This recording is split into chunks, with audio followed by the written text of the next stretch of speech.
It's good to be back with you. I've missed you. It's been a while. It's been a while. Let's get started. We're building up to the address by President Cyril Ramaphosa coming up at 8 p.m. Well, the president is to address the nation later on developments in the response to COVID-19. He is widely expected to ease some restrictions.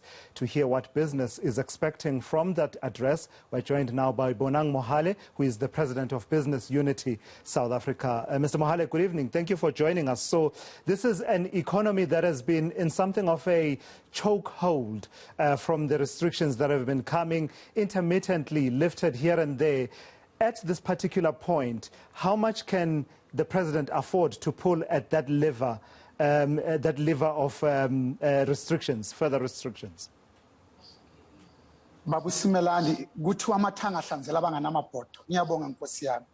think the president doesn't have much room to maneuver because the economy is really in ICU, especially after the Stats SA results were released that demonstrated that the economy grew by a measly 1.2% GDP. When you remember that population growth is about 1.6%, it means actually we are going backwards. But if you do crude arithmetic, Babu Smelan, if the interest rate was 6% and CPI is 3%, it means the GDP growth has to be 3% for us just to stand still.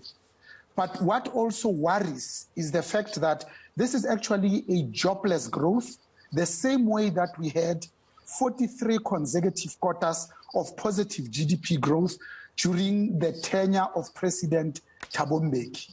But also it demonstrates that as a people, we are not even taking advantage of the commodity super cycle to make hay while the sun shines, because not only are we technically bankrupt, we are literally bankrupt. So both the 2 weeks in July and the Transnet cyber attacks are not included in these Stats SA figures.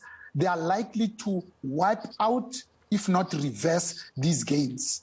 Lastly, when you look at where the growth is coming from, it's a broad definition. We'll call it financial services for now, not where you have both an outsized and supersized job creation possibilities. Not in mining, not in agriculture, not in manufacturing, not in tourism and hospitality, not even in ICT.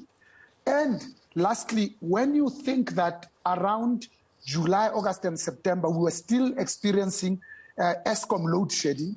Each time we shed the electricity to the production and the productive center, we lose on average about 2 billion South African rands. In fact, the looting and ESCOM have a potential of reducing our GDP by 1 percentage point each. So that's about 2 percentage points together. Mema Ngope? Dr. Mohale, as you're speaking about just where we are, 4 consecutive GDP growth, but at the back of that, we're sitting with an unemployment rate that has further been exacerbated to the looting that you referred to in July. So at this point in time, one would say that does the president actually have any other option but to lower the level of lockdown restrictions, allow for further economic activity, and hopefully through that economic activity, we can see more people employed? It's one thing to speak about GDP, it's another thing about people having jobs. Mama Ngope, in fact, if the president doesn't take us to alert level number 1, would assume that he's suicidal, because the unemployment numbers are actually quite concerning. These are unemployment levels that are associated with countries at war, Afghanistan, Libya, and Syria. So our unemployment rate is 44.4%. In fact, we now hold the world records for all the wrong reasons. Highest unemployment rate in the world, highest inequality level in the world, a Gini coefficient of 0.6. And indeed, we now have the highest SME failure rate in the world when you compare ourselves with our BRICS counterparts, because we chose to be part of that economic bloc.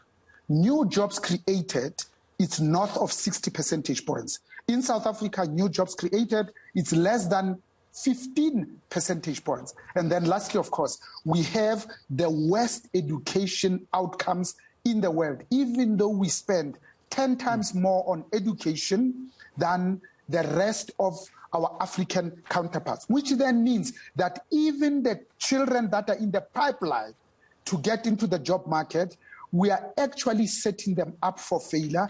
They are going to come into the job market ill-prepared, ill-equipped, and therefore we are going to exacerbate this high unemployment rate. Our problem is both systemic and systematic. It is structural.